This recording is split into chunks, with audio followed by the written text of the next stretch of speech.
On a Rui Wang qui est avec nous, vous avez 30 ans, vous êtes une figure du soulèvement de la jeunesse chinoise, vous militez contre l'insécurité et le racisme dit ordinaire que peut subir la communauté asiatique en France. Expliquez-nous, qu'est-ce que vous entendez par racisme ordinaire, pour que tout le monde comprenne? Le racisme ordinaire, c'est ce que tu viens de dire, et que j'ai vécu aussi quand j'étais gamin. On me disait aussi, tu devrais retourner dans ton pays. Ouais. Et ce sont des micro-agressions qui ne sont pas toutes seules, capables de nous faire basculer, mais la somme de toutes ces petites phrases, de toutes ces micro-agressions nous font très mal et peuvent changer des trajectoires.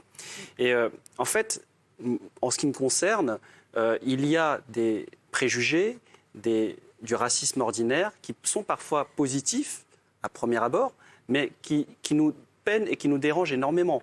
Par exemple, on dit que les Asiatiques sont sages, sont travailleurs, ne causent pas de problème. En fait, je vais vous dire, ça m'emmerde. Parce que quand on me dit ça, eh ben, j'ai l'impression que je dois faire plaisir et que je dois me conformer comme ça. à ce qu'on attend de moi. Ça s'appelle de on dit par exemple que les chroniqueurs de TPMP ne font rien et sont payés à rien foutre. Moi, j'ai pas entendu ils ça. le font, voilà, et ça ne les gêne pas du tout. Mais à l'image. Oui, je dis franchement, voilà. Je continue. Non, mais c'est-à-dire que même le positif, même ce qui paraît comme positif, ça te dérange, c'est ça. Oui, ça me dérange. Ouais. Parce que quand on dit que vous, entre guillemets, asiatiques ou chinois, vous êtes comme ci, comme ça veut dire qu'il y en a d'autres qui ne sont pas comme ça. Et donc ça m'emmerde. Ouais. Ça, c'est la première chose.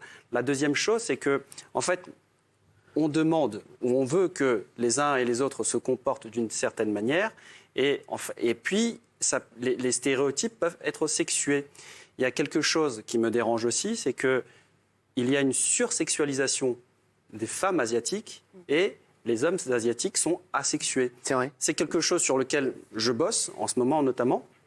Mais c'est des choses auxquelles, c'est vrai que vous nous en parlez, mais c'est vrai qu'on se dit tous ici, je suis sûr, mais c'est vrai qu'il a raison, on n'y pense même pas. Et c'est peut-être ça qui dérange aussi. Bah oui, les préjugés, on n'y pense pas, parce que c'est la force de l'évidence. Bah ouais, c'est ça. Les préjugés, c'est comme ça, et ça ne se discute pas. D'ailleurs, les Noirs sont souriants, par exemple. C'est comme ça, les Noirs sont souriants. C'est des choses comme ça très communes, qu'on a tous plus ou moins dans la tête, et qu'on ne réfléchit pas toujours.